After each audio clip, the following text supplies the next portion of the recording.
Ay, magandang gabi mga friend. Bukas ho yata, magsasampa na ng kaso. Yung sinasabi ni Defensor na bobo at tanga na direktor ng NBI na si Matibag, no? Pakinggan ho natin siya. Hindi naman ho bobo, hindi naman tanga. Bakit? Ewan ko kay Defensor. Siguro, alam niyo mga friend, pag nagsabi ka ng bobo at tanga sa isang tao, ibig sabihin, mas matalino ka sa kanya, di ba? Pakinggan natin ang bobo tanga na direktor ng NBI. Para ayon kay Defensor. From TV5. About Lawrence Tan, isa siya sa mga naabutan doon nung nag-raid tayo sa KTV bar. What happened to him? Bakit hindi po siya na-aresto? Kasi ngayon, balak din po siya natin. Na-aresto po siya nun. Na-aresto po. Okay. Na-aresto po siya nun. Dinala po siya rito. Pero what happened, sir, after that? Napailan po siya ng kaso rin. Pero hindi po siya dito nakapasok dahil ito po yung corporate structure yung kakasuhan. Bukas po kasama rin po siya sa kakasuhan. Okay. Qualified. Hindi po, iba po yung kaso ipapasok sa kanya. Papasok po yun sa trafficking pa rin, pero tinitingnan natin yung elemento sa solicitation po. Sir, kahapon pala, former Congressman Mike Defensor, marami siyang strong words against you, and he even mentioned yun nga po kung na dapat yung NBI imbestigahan nila yung mga totoong katiwalian. Di umano, he even mentioned flood control projects and even connecting it to your wife sa may Laguna. Your comment on that? Well, lahat naman po iniimbestigahan natin. Kung meron pong ebidensyang pumapasok, iimbestigahan po natin yan. At narinig ko yung mga sinabi niyang strong words. Alam po ninyo, simple lang naman yan. Pag yung argumento, wala kang masasabi na ang kontra o contradicting doon sa malino na ebidensya, ang gagawin mo, sabihin mo na lang ng bobo at tanga yung isang tao, di po ba? Yun po yung pinakamadaling sabihin para pawalang bisa yung mga dokumento o ebidensya nilalabas. Pero ngayon po, ito pong produkto ng pag-iimbestiga ito ng NBI, very unfair naman na tawagin kabubuhan at katangahan ng NBI na maglabas ng mga dokumento na matitibay. Ang nakikita po kung pong kabubuhan at katangahan sa pangyayaring ito ay yung inadami mo iyong pamilya sa isang illegal na gawain at tapos you will cry na pinupolitika ka. Yung pong kanyang pagdadamay at pag-aakusa tungkol sa mga flood control na pati ang aking pamilya ay dadamay, kung meron po siyang malino na ebidensya, magkaso siya. Kung tingin din po nila, gaya ng sinasabi Yun, tali-talinong Defensor. Magkaso ka kung may ebidensya ka, magkaso ka. Dati ka naman mambabatas, di ba? Dati congressman to Magkaso ka, hindi yung kung ano sinasabi mo, di ba? Pero alam niyo mga friend, itong mangyayaring ito, pag si Defensor ay nakalusot dito, tama siya. Tanga nga si Matibag, si Director Matibag, tangat bobo to. Ganun lang yun. Pag nakalusot siya rito, siya ang matalino. Di ba? Pero pag hindi siya nakalusot, siya ang bobo at tanga, di ba? Tama si Director Matibag. Di ba? Tuloy natin, Director. ang kanyang abogado doon na ginigipit si Mike Defensor, ay kasuhan po nila ang NBI, kasuhan po nila ako. Huwag na idama yung ibang NBI. Nakita niyo naman po yung salita niya na maraming matituro sa NBI. Totoo po yan. Napakarami pong matino at professional sa NBI. Kaya naman po, lumabas po ng malinaw ang mga ebidensyang nandito po. Ito po yung trabaho ng magigiting at maayos na NBI para po yung nakalayer at nakatagong kumpanya ay mabuksan at mabuklat para maikapakita po ang illegal na gawain po ng isang organisasyon na nagtatago po sa kunyari na legal na kumpanya po. Thank you, sir. Next question. Ma'am? Hi, Direk. I'm Jimbo from Inquirer. Direk, yung pinakita niyo po kanina na yung unhealthy and working environment nga po doon sa Blue Hotel po and Cliff Point po, Opo. Chicago. Opo. Nung nakausap niyo po ba after the raid, yung victims po na 55 women, ano po yung mga salaysay na ibinahagi po nila? Meron po sila na rin po nagsalaysay kung saan ginagamit, kung bakit paano sila 55 pala yung mga babae, ibigyan ng yung packet na nandoon, meron pong condom, merong pregnancy test, nandoon na po lahat yung pakete na galing. Ito yung nga pala mga friend, doon meron pa pala pregnancy test itong mga goldfish sa aquarium na to, na 55. May pregnancy test pa, may binibigay raw na kit, pati condom. Kompleto talagang, parang sindikato na nga yata to, ng human trafficking di ba? Mismo dun sa Clip Point at sa Chicago KTV. At sila na rin na nagkwento na wala namang ibang dumadaan doon sa mga handa na yun, kundi kapag kagkaroon ng transaction, yung babae, dadalhin doon sa kwarto kung saan yung Blue Hotel, So, na-recall po nila lahat yan. Yung sinasabi pong walang pilitan, tama naman na physically walang pilitan, pero exploitation based on their poverty, based on their needs. Sabi ko nga, yung profile nito, mga single mothers to mga doon, na nangangailangan kumita. Hanggang sa nagsusuka na. Kasi, hindi ka naman pumapasok dyan kung meron kang pagkakakitaang matino, di ba? Kung sabi ni Atty.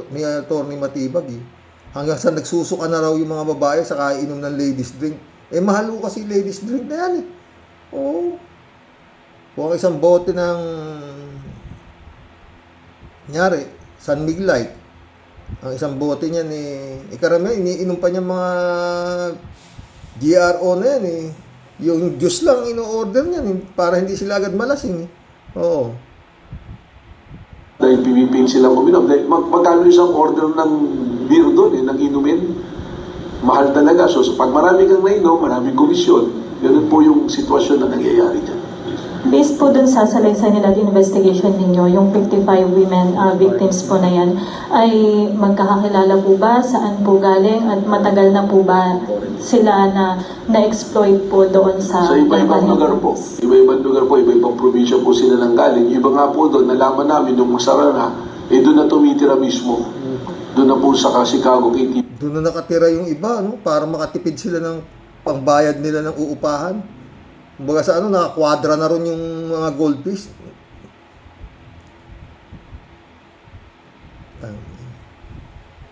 Yun ang Wala Walang mapasukang matrabaho. Kung mga single mother nga yan, nagpapaaral ng anak, di ba pa?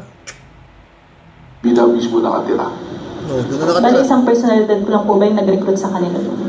Iba-iba po yan. Kaya nga po ginawa ng sindikato, kaya po pumapasok tayo sa qualified human trafficking. And yung tungkol po doon sa nasabat nga po na illegal Sindikato talaga, qualified human trafficking. drugs, who are taking these illegal drugs po based on your investigation? Well, meron pong personalidad at nakasuhan na po yun. Ngayon, Oo nga pala, nung niraid nila, Director, yung lugar na yan, may mga nagdodroga pa.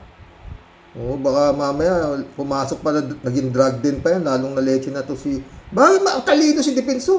Kayang-kaya mo yan, Mike Defensor. Kapakatali. Sambobot tanga lang yung magsasampa sa'yo ng kaso. Simple Kayang-kaya mo yan. ang tinitingnan po natin is the responsibility also of the owner and operator ng Chicago KTV dahil hindi po naman tago yung paggamit ng droga. Pagpasok pa lang namin ng pintuan, alam na namin yung amoy po ng pinagbabawal na gamot. And bukas na lang po, what time po kayo po, and personally po ba kayo ay pupunta rin sa pag-file? Hindi naman kailangan ako. We have agent on case na sila mismo yung mag-file dito. And last words na lang po, if you're confident na mananalo ang NBI nga sa pag-file ng kaso against Yan. Ang ganda ng tanong ng media. Iniwala ko ba kayong confident ang NBI na mananalo kayo sa pagpapile ng kaso, no? Nasagot ni Atty. Matibag. former Congressman Defensor? Let me say this, si Mike Defensor at ang kanyang pamilya hanggang ngayon, they're innocent until proven otherwise. Yun nga lamang, malakas ang ebidensya.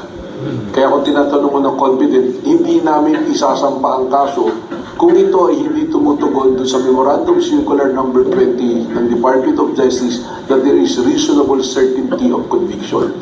So ibig sabihin, nakasisiguro ang NBI, ang mga nag-imbestiga nito, kaya nga medyo nagtagal ng 2 buwan sapagkat aming pinag-aralang maigi kung ano ang mga ebidensyang isusubite. Narinig mo yun, Mike Defensor. Yung isasampa sa yung kaso, pinag-aralang maigi ng bobot tanga para sa'yo, no? Kaya-kaya mo yung bobot tanga. Matalino ka. Kaya-kaya mo yan. Ang ginagawa ng mga matatalinong abogado ng DDSHET. Nandiyan si Turon, nandiyan si Tupacio, Nandiyan si Panelo. Yung pa isa, yung bago. Yung singer. Kalimutan kayo, matalino rin yun. Oo, di ba? Tuloy. Sa piskalya at eventually ang gagamitin ebidensya ng piskalya pag-akyat sa korte. Thank you, Direk. No, Next question po. Wala na. Kung wala na po kayong tanong, maraming salamat po for coming at salamat din po sa inyo, Director Melvin Matibag. Maraming salamat po at andito po ang NBI para tulungan po kayong lahat. Kung meron po mga reklamo at sumbong, magtungo po kayo rito. Dito po sa NBI, puro mga professional, bawal po ang bobo at tanga dito sa NBI. Maraming salamat po. Po, Director John Consulta po, Roger. Ang lupit yun, di ba? Pero si Mike Defensor naman kasi, Director Matibag, ginagalang naman daw niya ibang mga yung institusyon na yan, maliban sa'yo, dahil ikaw bobo tanga nga para sa kanya. No? Mga friend, baka akala ni Defensor numbers game. Pero matalino naman si Defensor. Hindi ang sasampaho dito sa Department of Justice, tapos pag nagkaroon ng probable cause yan, sasampan sa korte yan. Ang kasunod na yan, warrant of arrest na. Hindi ho yan kagaya ng di ba? Iba ho yung impeachment case ni Sayad Oo.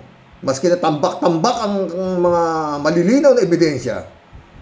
Hindi naman mga tunay na judge yung mag-decision dun Numbers game nga yun Maski pa sabihin natin lalulunod na sa ebidensya, kailangan makakuha ka ng 16 na boto para makumbik si Sayad. Pag 15 lang, acquitted. Ganun yun pero dito iba to. Iba to. Di ba? Pagsampa nito at nalaman sa Department of Justice na may probable cause at maliwanag naman siguro, hindi naman ako naniniwalang tatablahin ng DOJ yung isasampa ng kaso ng NBI. Parang sinabi ng DOJ na tangat bobo nga ang NBI. NBI yung National Bureau of Investigation, puta, tibay niyan Isa ho yan sa binibiliban talaga nung panahon na tsaka talagang pag itirabaho ka ng NBI, wala ka, mahirapan lumusot Ewan nga ba, bakit hanggang ngayon wala pa sinampa ni Director na pinalita dito sa Santiago, kay Sayad, oo. Grave threat ang sinampa sa Department of Justice Ewan ko kung ano na nangyari ron natulog na yata, ewan ko oy, gising, Kasi binaboy ni Sayad tong NBI na ito Ilang beses pinatawag si Sayad dito, hindi sumipot. Para tinatanong nga kung bakit niya nagawang tumawag na assassin para siya papatay yung tatlong di ba? At gusto malaman ng NBI kung sino yung sinasabi ni Sayad na kanyang intelligence na nakapagbigay sa kanya ng siya ay pinapapatay na ng Marcos. Kaya para siya ay makaganti, kumontak siya ng assassin. At no joke. Yun ang gusto malaman ng NBI. Pero hindi sumipot si Sayad. Kaya nagsampa ng kaso si Santiago sa Department of Justice. Pero mukhang nilumot na yun. Pero ito, baka hindi ito lulumutin. Hindi. Pero matalino si Defensor. Pero Defensor, hindi numbers game yan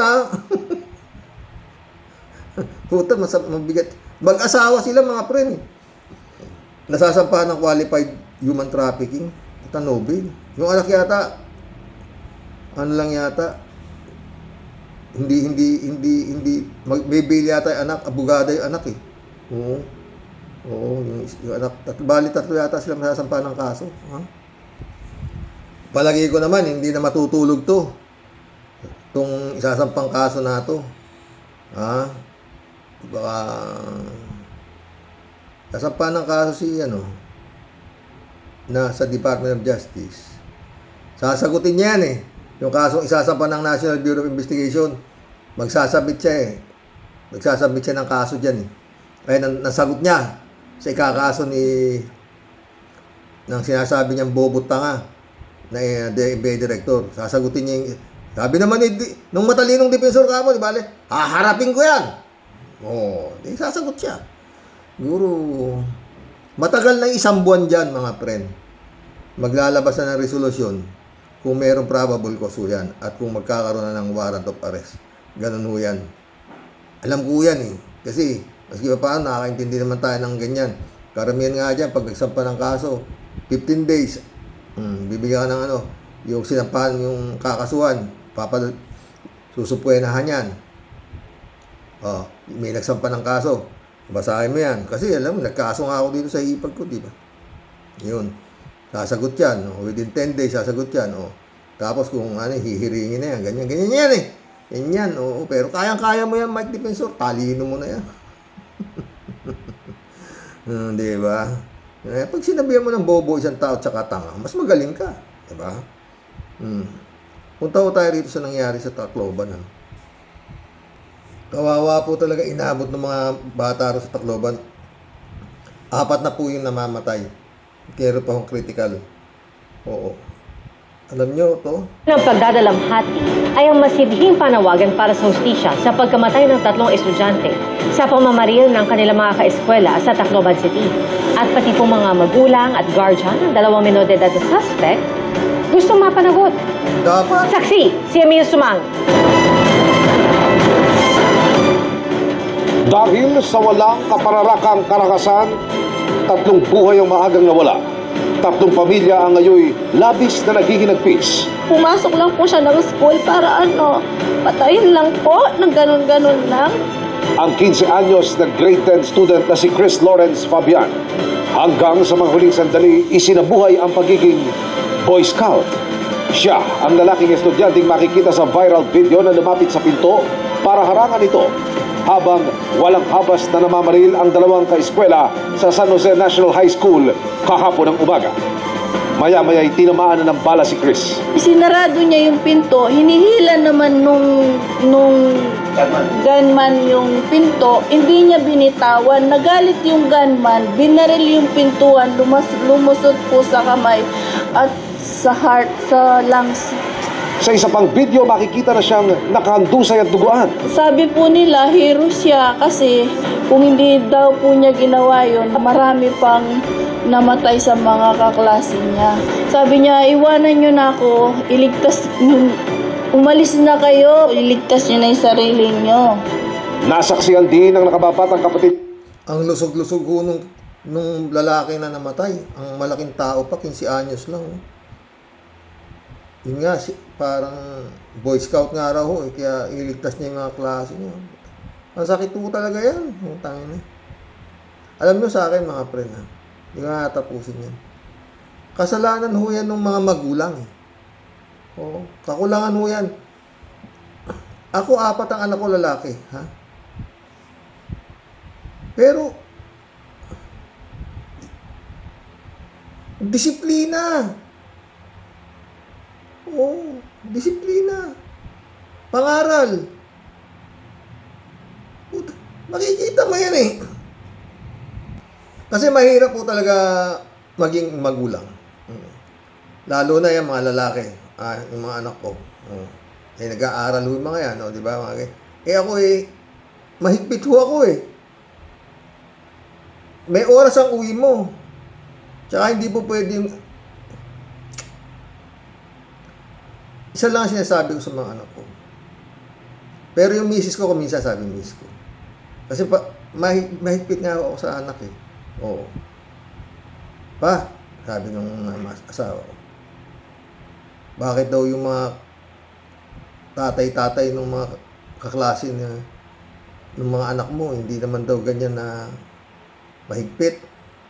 Sabi, ikaw konting nakasigaw ka raw, ganun, ganito, galit. Alam mo,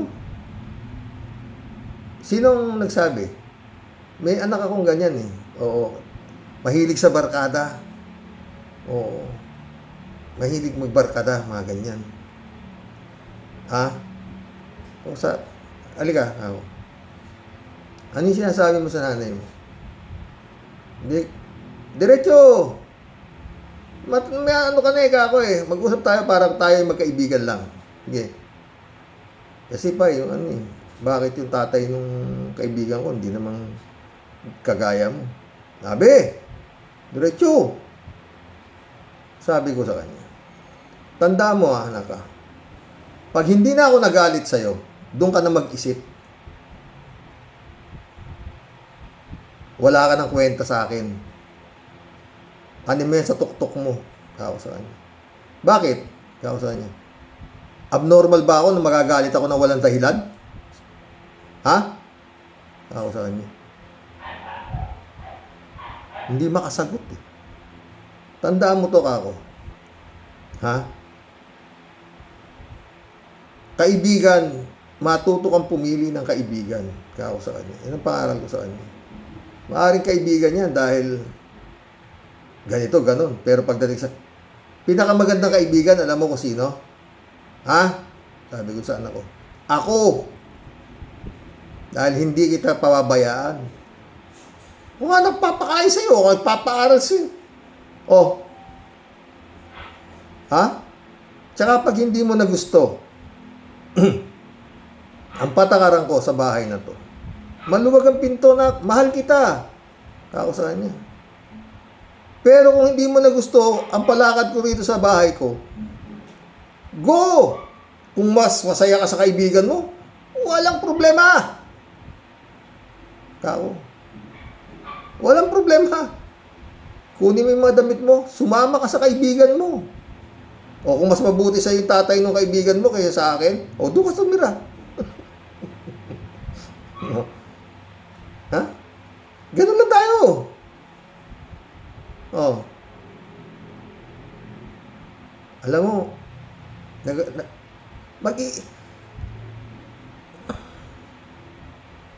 ako lumaki ako sa palo. Kung sa higpit lang ako, mas mahigpit yung magulang ko. Hamak na mas mahigpit. Oo. Ako hindi ko naman kayo sinasaktan ah. Nagagalit lang ako, mataas ang boses ko. Oo. Iba ho kasi ako pag nagmuro sa anak eh. Oo, dire-dire talagang malupit ang bunga ako. Tsaka pag nagalit ako, oo. Iba. Yun lang ang sabi ko sa kanila. Oo. Mula bata makikita mo na eh. Kasi yung nanay, yung si mama, kayang-kaya ng mga anak ko eh. Oo. Masyadong maluwag. Oo. Masyadong mabait. Oo. Ako ang ano. Nakakapanakit ako yung pag minsan kasi meron akong anak na naamoy ko, nakainom. Talagang binira ko eh. Sabi ko, putangin mo. Ako nga, hindi umiinom eh. Hindi ako umuwi na nakainom eh. Ikaw, ganun. At least, tignan mo, hindi naman sila, wala akong anak na mayat-mayat, laman ng barangay, walang ganun. Wala, talaga matitino sila. Oo. Matino sila. Oo. Hindi ako nagyayabang. Pero marami, alam mo, mahirap eh. Marami sila style na minsan. Ikaw, kako doon sa anak ko. Huwag mong anuin yung ano ko ha. Lulusot ka kung gusto ko. Pero pag hindi ko na gusto, hindi ka lulusot. Oo. Anak lang kita eh. Oo. Alam ko galaw mo. Tsaka ako, sanay ako sa kalye. Sabi ko sa kanya. Ha? Ako sa kanya. Hindi ako lumaki sa bahay. Oo. Marami rin akong barkada. Ako sa kanya. Oo.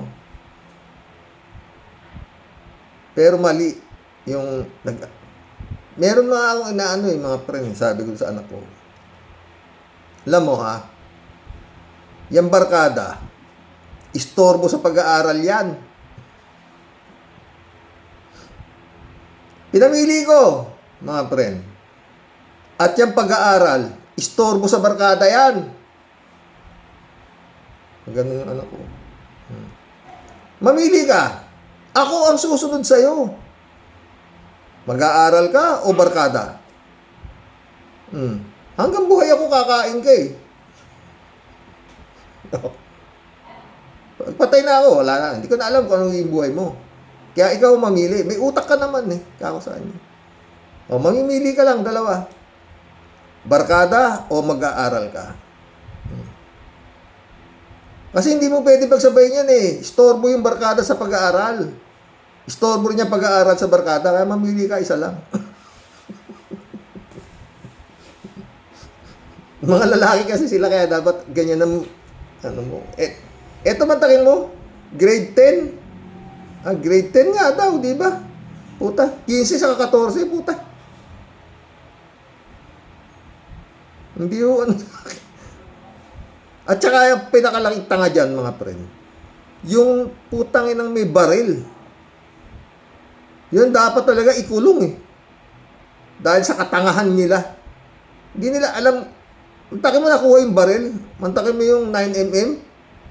Puta na. Nag-reload pa yung gago. O, nag-reload pa. Hindi ko maintindihan dito. Kasi yung 9mm, ang may hawak daw, yung 14.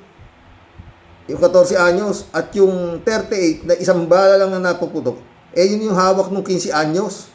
Ang nakasuha ng todo-todo, yung 15 anyos na 38 ang dala-dala niya revolver. Oo. At itong 14 anyos na ungas, hindi yata parang, hindi pwedeng kasuhan dahil 14. Yun. Ano diferensya ng 14 sa 3 sa 15? Ano pagkaiba niyan? Oh. Mga ganyan edad, puta. Sa ngayon, panahon ngayon, makakabuntis na yung mga hayop na yan eh. Oh. Tsaka nakakaintindi na ng salita yan. Oh. Tsaka alam, galaw. Magkulam na tayo, naiinis ako talaga. Kawawa yung mga bata. Oo. Kawawa. Yan talaga, kapabayaan ng magulang yan. Wala nang iba. Oo. Wala na akong ibang masisisi dyan. Kung hindi yung may-ari ng baril. Ano ako talaga, mga friend? Puro lalaki yan. Ang lalaki, mas malalaki pa sa akin, anak ko. Pero pag, nung mga 15, mga ganyan, talagang nagbabarkada ganyan, talaga sinusuntok ko, ha. Oo. Tangin yung kako. Wala pa kayong perwisyo kayo, ganun ako magalit eh. Kulam na tayo. Totoo po yun. Kaabang-abang ho yan, mga friend. Malalaman natin kung sino ang tangat bobo. Si direktor o si ano. Pero Mike Cervera. Yung kaibigan ko si Mike Cervera. Mike Defensor. Hindi numbers game yan. Criminal case isasamba sa'yo, tanga. Pagka ano yan, patay kung bata ka. Kalat ni Baya, shout out. Good morning, Kasani. God bless your family. God bless your family too, my friend Kalat ni Baya. Chupisa Bunao, shout out. Good evening po, kuya, sa mga ka-warriors. Ay, naku, maniniwala lang po ako pag nangyari na. Parehas tayo. Wait natin, Jose dito mabait, shout out. Gandang gabi. Sa AJ, shout out. Karox, binigyan ni Sara ng bilyon yan si Defensor, kaya todo suporta sa Duterte. Sigurado, pero mukhang papasok siya sa AJ. Sabagay, kayang-kaya mo yan, Defensor. Talino mo na. Apolinar Tolentino, shout out. Tignan natin kung tanga si Matibag pag nakakulong ka na. Pag isinampa na yung case against Defensor.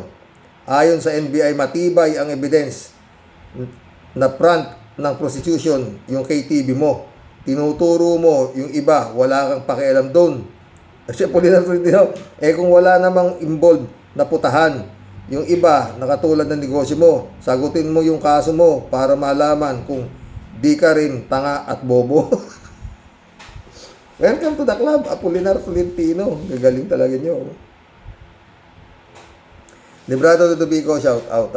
Blessed morning, Karox and all warriors. Para sa defenseless Defensor, ang tanga gagamitin ang salaping nakaw para makalusot. Ganyan naman ang batas sa Pilipinas. Pag may salapi, ang tagal ng kaso. Ay nako Lord, please help the Philippines. Pwede naman. 3JC Hope, shout out my friend. Sabi niya. Kaso, babayaran pa niya yung 18 maleta boys, tapos meron pa atang 14 daw at 7 pa ata. Daming gastos ni Defensor, pero wala pang nasisilip kahit konting tagumpay. Bagkos, tinambakan pa ng kaso ang mga maleta boys. Totoo yan. Oh. Yan ang problema. 3JC Hope. Sino ngayon, ang titimon dito sa maleta boys na bit nila? Puro kaso na rin yan. Padpad na rin ng kaso yung mga maleta boys na yan. Apolinar Tolentino nito. Maraming kasong naisampa sa korte ang NBI. Saludo ako ngayon sa NBI. Ikaw, Defensor, huwag mong i-divert ang kaso mo sa korupsyon. Ang pakialaman mo, yung qualified human trafficking na case mo, tingnan natin kung baka bobo ka at tanga.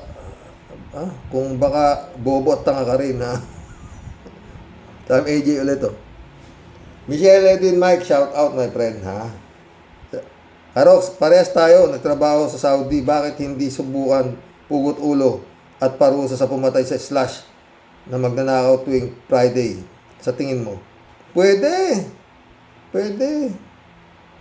Pero maniwala ka sa AJ, ang babait ng mga Muslim doon, mga Arabo, mababait sila. Ang tarantado sa Saudi Arabia, Pilipino. Oo, totoo. Pag Friday, yung Biyernes, di ba, doon, pag pumunta ka sa Alcobar, makita mo, para ka nasa Pilipinas, mas marami ang Pilipino kaysa sa Arabo. Rodelio Alpiloro, hello po, Sir Rox, talagang mapapamura ka sa kagaguhan ng senador na walang kwentang, hoy, Robin, kumanda ka, malapit na ang panahon mo para parusahan ka, hayop ka. Ay, sir, sana matapos na ang pinaglalaban natin ng mga baligtad ng utak na kampo ng mga DD shit na yan. Kasira sila sa mood. Haba pa ng aabangan natin, naway manaig ang katotohanan sa ating mga kampi na maghahatol, kilos tayo, topak. Ingat po tayo lahat, and God bless. Sana. God bless, Rodelia. David Alin Mendoza, shout out. Ano naman ito isa? Good evening po, Karox. Iisa lang naman ang naratibo ng mga DD-shit. Pinupolitika lang sila. Kung wala naman kayong ginagawang pagkakamali, sa lagay ba ay may maikakaso sa inyo?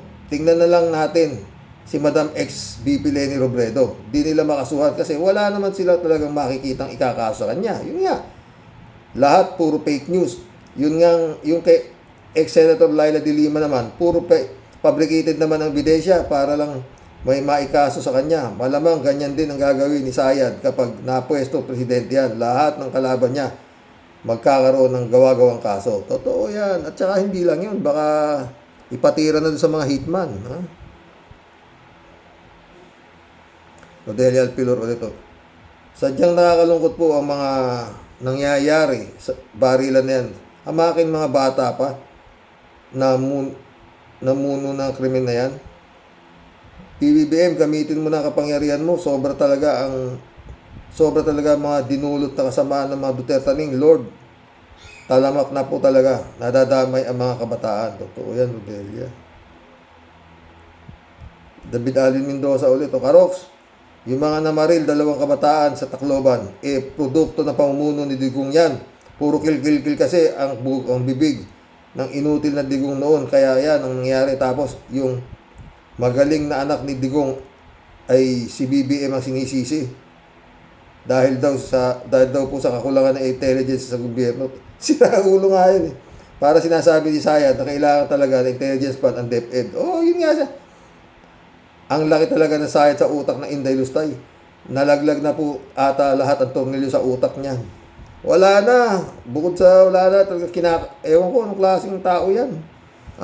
Pero putang ina, mas magrabe yung mga gustong mag-upo dyan bilang presidente, mga tarantado. David Alin Mendoza ulit. Karox, dapat po sa bansa natin ay maging responsible gun owner ang lahat ng may baril Pilipinas. Dito nga po ay nilalagay pa sa loob ng kahadiyero ang mga baril para safe po talaga sa mga may kasamang bata sa loob ng bahay. Totoo yun, David.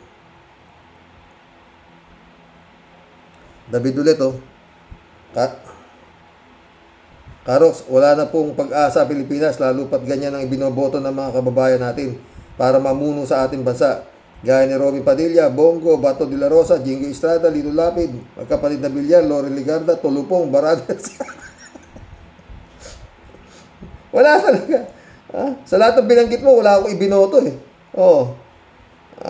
Kawatano siblings. Yun at yun din mga nauupong senador, bakit di subukan iba na may malinis na track record? Ay, talagang ang mga sikat at kilala lang ang binoboto ng mga butante natin. Kailan pa tayo ito matututo? Wala nang pag-asa, friend. Sa totoo lang, ako wala nakikita pag-asa.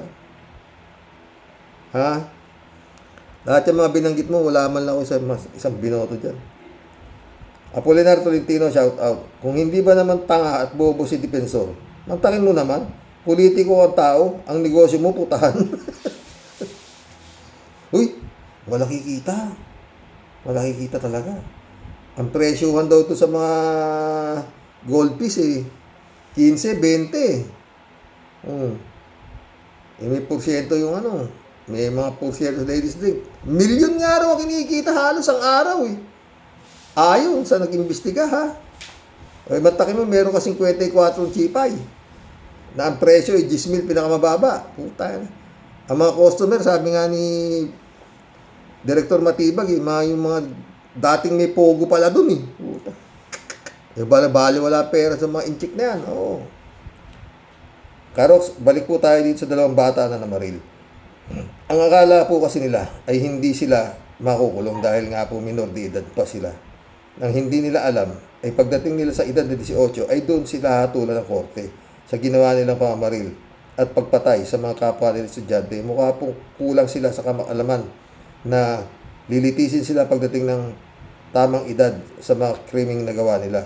Yun daw po ang unang tanong sa 15 anyos na sa mga taong humuli sa kanya, kung makukulong daw ba siya. Palagi ko to David baka may rito may nag-brainwash dito na inutusan silang gumawa ng ganun. Baka lang Ramon Valencia, shout out Bossing, maganda dyan kay Diferensya. Masampulan ni Atty. Matibag para mabawasan ang yabang. Naniniwala ako na malaki ang pananagutan niya base sa mga ng building niya. Plano ng building niya ay maraming nabago kasi pag nagpaiba ka ng plano, kailangan ipaalam mo sa City Engineering Office at inspeksyon ulit. Yun, matibay at tama ba ang materyales at kailangan may bagong plano na nagpa-extension ka na naranasan ko yan. Totoo yan. Alam ko din yan. Ramon Valencia ulit to. Bossing, hindi bobo ang mga NBI para kasuhan si Mike Diferensya. Pinag-aralan at nag-survey yan bago ini-raid. Baka nga nabembang na sila kaya sinala kayong kumpirmado. Baka nakabembang na. Oo nga, di ba? Nagbayad pa Mark Money. Ramon Valencia ulit to. Bossing, mahirap magtiwala dyan kay Keso at Boy Dila. Namantikaan ang mga bibig nila sa panahon ng tatay nila. At baka nga naman, buweltahan sila ni Chucky Day. 400 yata ang bodyguard niyan. Takot silang mahagisan ng granada. Totoo yan Pastor John Lagon, my friend, shout out. Ramon Valencia. Bossing, gusto ni Boy Sile, 10 years old, makakulong na, pero napanood ko si Tim Tarty, yung vlogger na sa Kuwait, na si Bato daw 60 na yata, pero ayaw ipakulong. Si Digong nga diba? Kinidnap daw yung si Digong, putang ng mga ulul. Hanggang gago. Ramon Valencia, bossing, kamusta na lang sa mga karaoke at sa pamilya. Ganun din sa iyo, Ramon. Kamusta sa pamilya? Mary Lebron, shout out. Good morning sa Rox. Good morning, Mary Lebron. Jab Alvaro, shout out. Si Defensor, dating student activist fighting for people. Ngayon, super rich na. rich dahil sa korupsyon at pagkapit sa mga powerful corrupt political families like Arroyos and Dutertes. Nilamon ng sistema ang corrupt ang mga politician na nagpapahirap sa bansa. Totoo yan, Jab Alvaro. 3JCO po. Kaya nga, for the love of money is the root of evil. Ang pera ay hindi masama, biyaya yan ng Diyos. Pero kapag minahal mo ang pera kasi sa Diyos, diyan ang problema. Kaso may gusto ng tao ang mahalin ng pera kaysa sa Diyos. Kaya in the end, they will suffer. Totoo yan.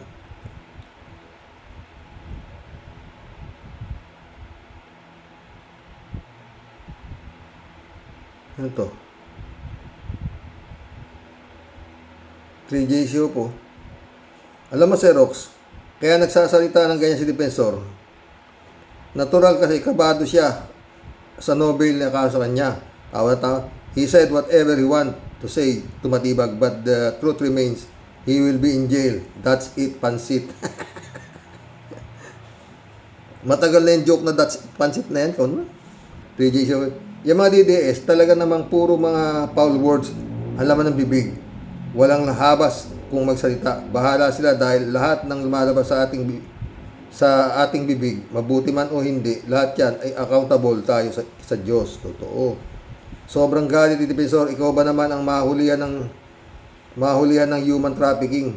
Kasama pang asawa at anak mo. Talagang iikot ang puwit mo. Lahat ng mga satsat ni Defensor sa korte niya, sabihin yan. Ang problema, 3JCO, baka madagdagan pa kaso na itong gago natin sa kada daldal eh. Totoo. At eto pa, Xerox, yung KTV ni Defensor, may passage papuntang hotel para nga naman diretso na di na lalabas, kikita na ang KTV, kikita pa yung hotel, kikita ang parokyano. Everybody happy, kaso happiness has its end for Defensor. Bakit naman kasi illegal business mo? Kala ko ba sobrang yaman mo? Bakit di ka tumulad sa mga totoong negosyante, yung mga may-ari ng malalaking korporasyon diyan sa Pilipinas? Palibhasa, masasama talaga kayong tao, di ba? Kumikita raw halos ng milyon isang araw yun eh. Kasi mga parokyano niya, puro mga big time eh, di ba? 3JCO po rito. Di ba nabalitaan mo si Rapi Tulfo ba yun? Tip pa lang, 250,000 na.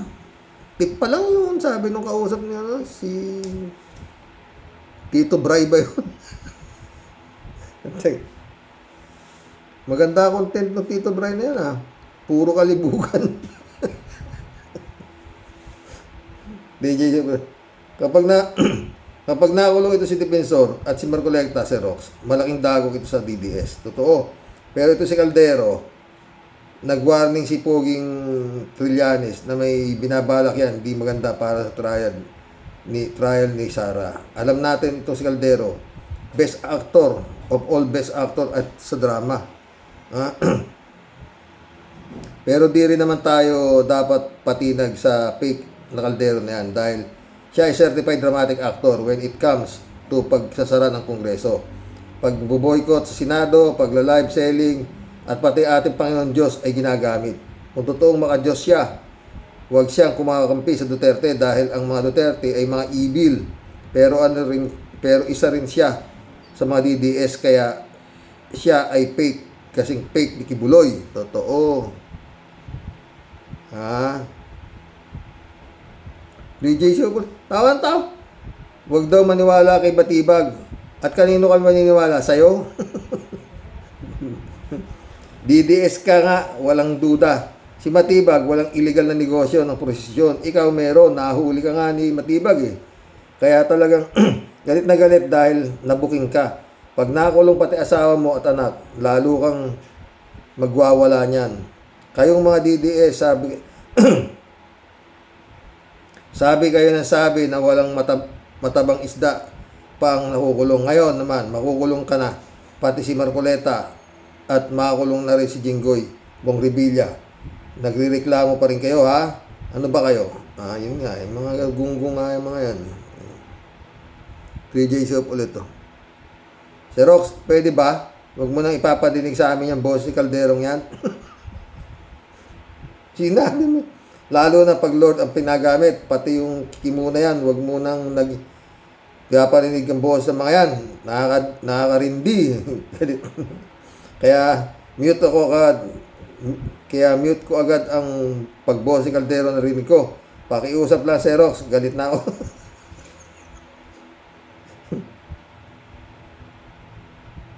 Friends, Shermin Sapeda, shout out. Christian Sen, July 7, Alcantara, Analisa Apolinar. Shout out sa inyo, mga friend ko, ha.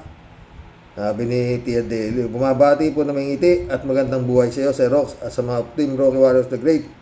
Sa topic ko po today, Xerox, naku ako po sobrang utang-uta na po. At sobra na pong umay na umay po. Puro po walang kamatayang paninindak at puro lang po takutan at turuan ng daliri. Ano po, ha? Ang dapat po, Xerox, no one is above the law. Maliwanag pa po sa sikat ng araw. Ang nagdudumilat na ebidensya, ano pat papetik-petik pa.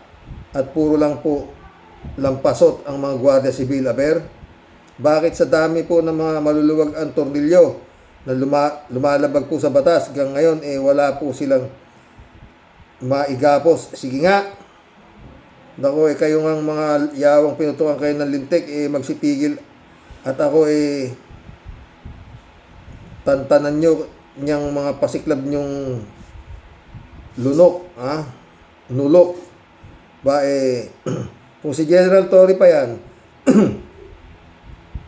naku, kakain kayo lahat ng alikabok dahil puro kayo mga dakilang syunga po, Di kayo nahihiya niyan sa mga tsapa nyo na nagdudumilat sa napakatataas na ranggo, tas isang bukbuk na kalbo, nautakan pa kayo kasama si Boy Lamon at tuluyan ng makatakas.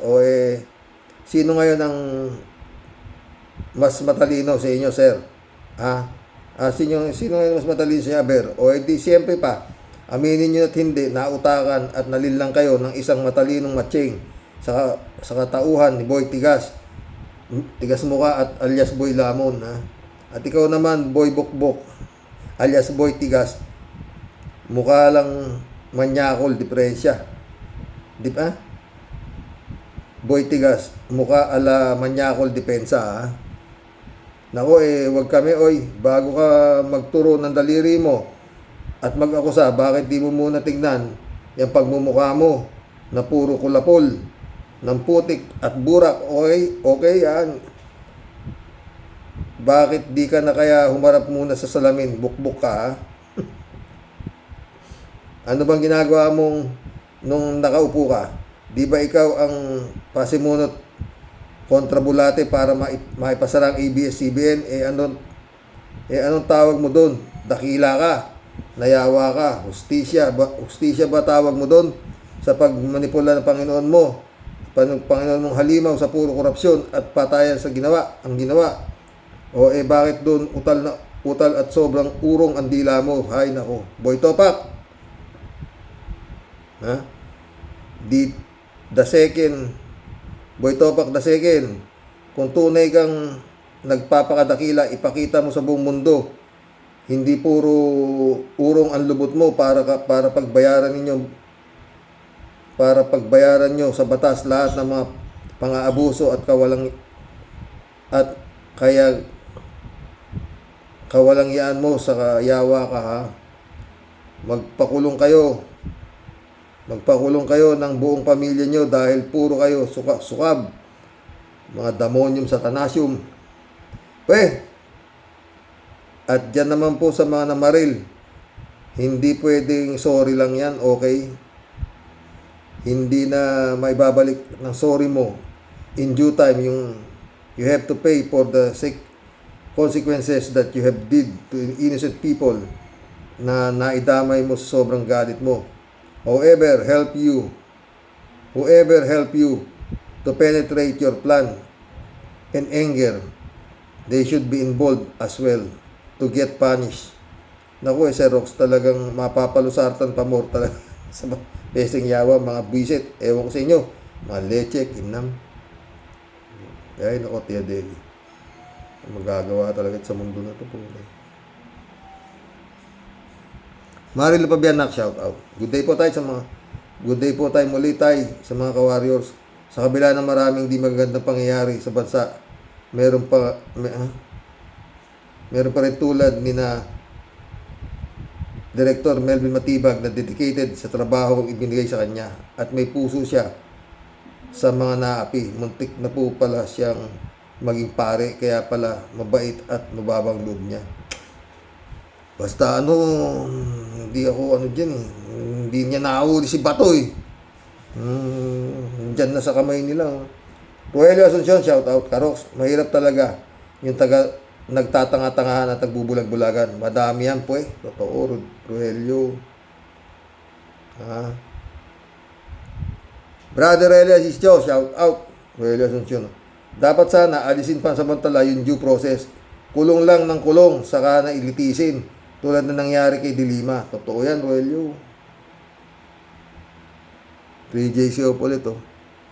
Kitam Xerox, aminado si Defensor na kanya yung illegal na negosyo. Sabihin ba naman may kasosyo siyang senador at cabinet secretary, naghahanap ng damay at ginawa pang script at ebidensya. Baka isa sa mga 18 maleta boys ang kanyang testigo.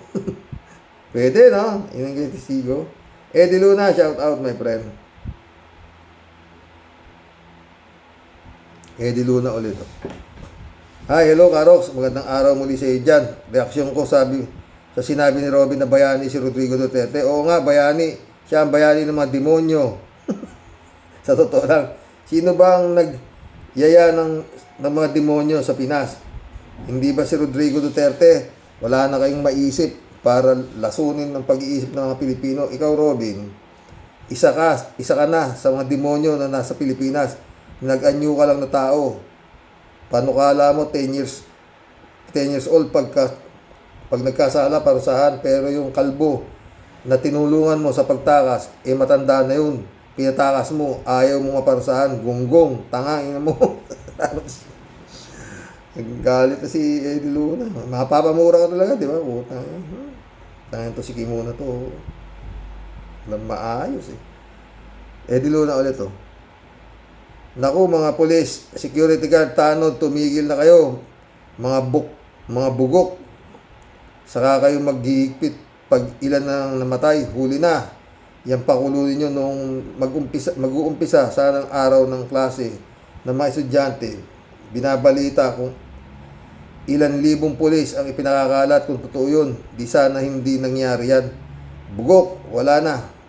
Namatay ng ilang estudyante, saka pa kayo kikilos ng kayabangan, tumigil kayo. Salamat din. Ay, naku, Eddie Luna. Kung nga ba eh. Dolor Garcia, Amy Bingson, Emans Kalananak, shout out ha. Mission accomplished mga friend. Hanggang bukas mo muli ha. Ay, nako, buhay. Kaya mo yan, Mike Defensor. Katalino. Good night. God bless.